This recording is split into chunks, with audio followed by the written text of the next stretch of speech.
est-ce que c'est un signe? Est-ce que c'est... Moi, je parle plus d'obstination parce qu'on est allé... Moi, il n'y a pas un scandale qu'on gagne que ce match-là. Hein, donc, moi, c'est surtout le contenu. Il aurait pu très bien avoir un match nul et avoir... je vois le match d'hier à Lyon.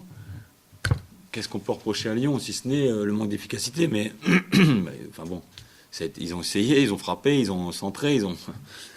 Après, comme tout entraîneur, je ne vais pas les marquer pour eux. Hein, donc, on peut dire que Puel, Pierre-Paul Jacques, hier, il a mis une équipe qui était vivante, qui a été... Bon, après, Antoine a changé, il a eu plus de réussite dans ses changements, ou la conviction de certains joueurs, mais c'était pas un match de morne, quoi. Donc, et le contenu à 2 minutes près, il aurait pu très bien être différent. Enfin, le résultat, pardon. Alors que le contenu, avec une deuxième mi-temps beaucoup plus poussive, ça c'est clair. Parce qu'un peu d'impatience offensive, l'impatience défensive, on l'a pas eu parce que il fallait qu'on soit équilibré et on l'a été un peu plus, quoi. Donc, mais bon, ça se joue à peu de choses, hein, ça se joue à peu de choses.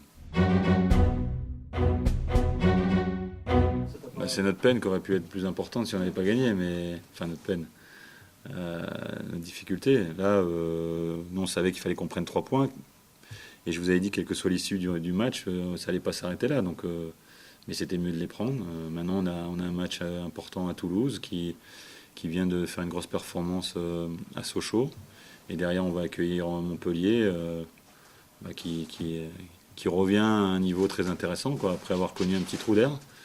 Donc, mais bon, déjà Toulouse sera un bon test, puisqu'on vient de revenir un peu sur des bases intéressantes sur 2 matchs à domicile. Maintenant, les derniers matchs à l'extérieur ne sont pas très bien passés, donc il faut qu'on rectifie le tir à ce niveau-là.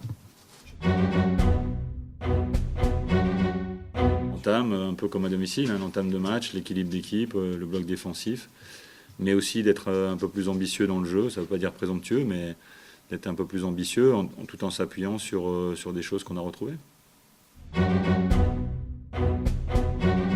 Non, pas forcément, mais j'étais assez content de ce qu'on fait depuis 2 matchs. Après, il y aura peut-être quelques changements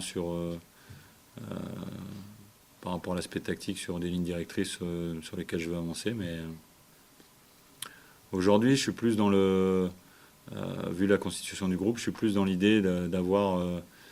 pas 14, mais même si tu peux en faire entrer que 3, mais 14 joueurs qui sont susceptibles de faire la différence, quoi. Donc on l'a vu depuis 2 matchs, même si contre Rennes, ça n'a pas été tout à fait au niveau comptable, mais on aurait pu prendre les 3 points. Donc les 11 qui débutent doivent faire leur boulot, mais je sais qu'il y en a 3 derrière qui doivent être concentrés et prêts à le terminer ou à le terminer de toute façon, quoi qu'il se passe, à savoir à aller chercher le résultat ou à le maintenir. Donc aujourd'hui, je prépare plus mes joueurs à ce genre de situation, quoi. Une configuration un peu atypique, on va dire. Une des équipes, si c'est pas la seule, qui joue en 4-1, avec les difficultés que ça comporte, mais aussi les qualités de ses joueurs. Ça faisait un moment que c'était pas revenu chez eux, mais bon, une de leurs qualités, c'était les coups de pied arrêtés, parce qu'ils ont quand même quelques masses. Donc là, c'est revenu au grand jour, puisqu'ils ont mis 3 buts comme ça à Sochaux. Donc un équilibre d'équipe qui repose quand même sur une base défensive importante. On a vu sans Tseto et sans Congrès la fois dernière contre Paris, que c'était pas tout à fait la même équipe.